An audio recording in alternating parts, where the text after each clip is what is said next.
नमस्कार, daily line के evening news file bulletin में आपका स्वागत है और मैं हूं आपके साथ शांभवी प्रभाकर।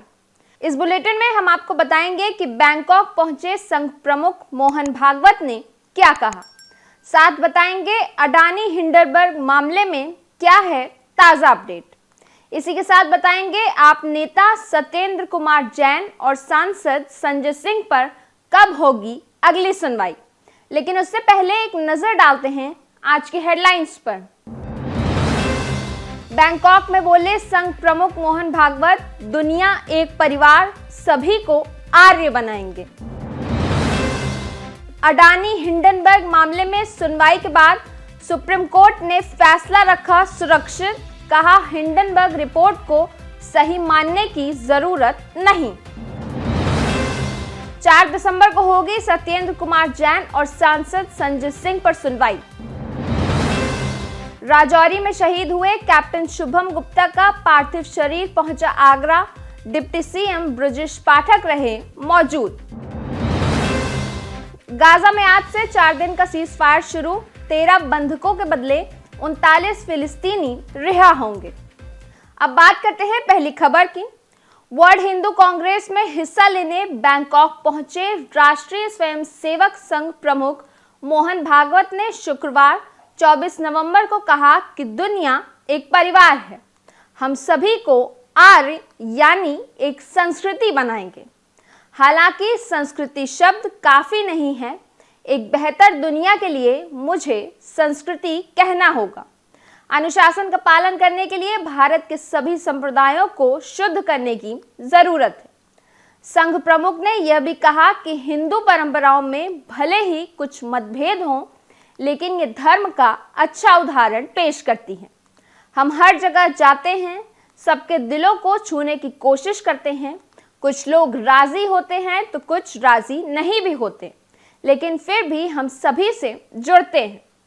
बता दें कि वर्ल्ड हिंदू कांग्रेस का आयोजन हर 4 साल में होता है और इस बार वर्ल्ड हिंदू फाउंडेशन ने इस कार्यक्रम को थाईलैंड की राजधानी बैंकॉक में ऑर्गेनाइज किया है। 24 नवंबर से शुरू हुआ ये प्रोग्राम 26 नवंबर तक चलेगा। अब देखते हैं अगली खबर को। आज शुक्रवार 24 नवंबर को chief justice of India DY Chandrachud की बेंच ने अडानी हिंडनबर्ग मामले में सुनवाई की, जिसके बाद सुप्रीम कोर्ट ने इस मामले पर फैसला सुरक्षित रख लिया है। इसी के साथ कोर्ट ने सोमवार तक सभी पक्षों से लिखित दलीलें मांगी हैं। CJI ने कहा कि हमें हिंडनबर्ग रिपोर्ट को तथ्यात्मक रूप से सही मानने की जरूरत नहीं है, इसीलिए हमने सेबी से जांच करने को कहा है। वहीं market regulator securities and exchange board of India यानी सेबी ने कहा कि वह जांच के लिए अब और समय नहीं मांगेगी। दरअसल 24 जनवरी 2023 को अमेरिका की short seller company Hindenburg research ने अडानी ग्रुप पर मनी लॉन्ड्रिंग से लेकर शेयर मैनिपुलेशन जैसे आरोप लगाए थे, जिसकी जांच के लिए सुप्रीम कोर्ट ने 6 सदस्यीय कमेटी बनाई थी और साथ ही साथ मार्केट रेगुलेटर सेबी को भी जांच करने के लिए कहा था। बात करते हैं अगली खबर की। सुप्रीम कोर्ट ने आज शुक्रवार 24 नवंबर को मनी लॉन्ड्रिंग केस में दिल्ली के पूर्व मंत्री सत्येंद्र कुमार जैन की अंतरिम जमानत 4 दिसंबर तक बढ़ा दी है। जस्टिस बेला एम त्रिवेदी की बेंच ने इस पर सुनवाई करते हुए कहा कि इस मामले पर तारीख को आगे बढ़ाया जा रहा है, क्योंकि मामले की अध्यक्षता कर रहे जस्टिस AS बोपन्ना आज बेंच में मौजूद नहीं है। इसके बाद अब सत्येंद्र जैन की रेगुलर जमानत याचिका पर अगले महीने सुनवाई होगी।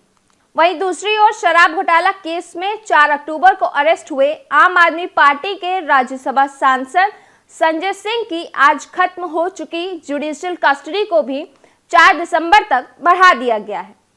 दरअसल ईडी ने 4 अक्टूबर को संजय सिंह को अरेस्ट किया था, जिसके बाद उनकी कस्टडी को 26 नवंबर तक बढ़ा दिया गया था। बात करते हैं अगली खबर की। राजौरी में शहीद हुए आगरा के कैप्टन शुभम गुप्ता का पार्थिव शरीर लेकर सेना के जवान आज आगरा के ताजगंज प्रतीक इनक्लेव स्थित उनके आवास पहुंचे। बड़ी संख्या में लोग पहले से ही उनके आवास पर पहुंचकर वीर सपूत की एक झलक पाने के लिए रोड के दोनों ओर खड़े थे। बलिदानी का पार्थिव शरीर उनके गांव कुआंखेड़ा ले जाया जाएगा। आगरा के लाल कैप्टन शुभम गुप्ता के पार्थिव शरीर के अंतिम दर्शन के लिए पूरा शहर उमड़ पड़ा था। प्रतीक एन्क्लेव आने वाली मुख्य सड़क से कैप्टन के घर तक, जहां पार्थिव शरीर रखा गया है, पैर रखने की भी जगह नहीं बची। बता दें कि राजौरी में धर्मसाल के बाजीमाल में 22-23 नवंबर को हुई मुठभेड़ में सेना के 2 अफसरों समेत 5 जवान शहीद हो गए थे। शुक्रवार को इन्हें राजौरी के आर्मी जनरल हॉस्पिटल में श्रद्धांजलि दी गई। इसके बाद उनकी पार्थिव देह उनके घरों के लिए रवाना कर दी गई थी। अब बात करते हैं अगली खबर की। इजराइल हमास में 39 दिन की जंग और 14,000 से ज्यादा लोगों की मौत के बाद आज से 4 दिन के लिए युद्ध विराम शुरू हो गया है। सीज फायर की शुरुआत के साथ ही इजराइल ने गाजा में हमले बंद कर दिए हैं। बता दें कि कतर और मिस्र की मध्यस्थता के बाद इजराइल और हमास युद्ध विराम के लिए राजी हुए थे। इसी समझौते के तहत आज हमास ने बंधक बनाए 13 लोगों को 39 फिलिस्तीनियों के बदले रिहा किया। हमास की तरफ से रिहा होने वाले में ज्यादातर महिलाएं और बच्चे शामिल हैं। दरअसल हमास लड़ाके 7 अक्टूबर को 240 लोगों को बंधक बनाकर गाजा ले गए थे। न्यूयॉर्क टाइम्स के मुताबिक 4 दिन के सीज फायर के दौरान 150 फिलिस्तीनी कैदियों के बदले कुल 50 बंधकों को छोड़ने पर सहमति बनी है।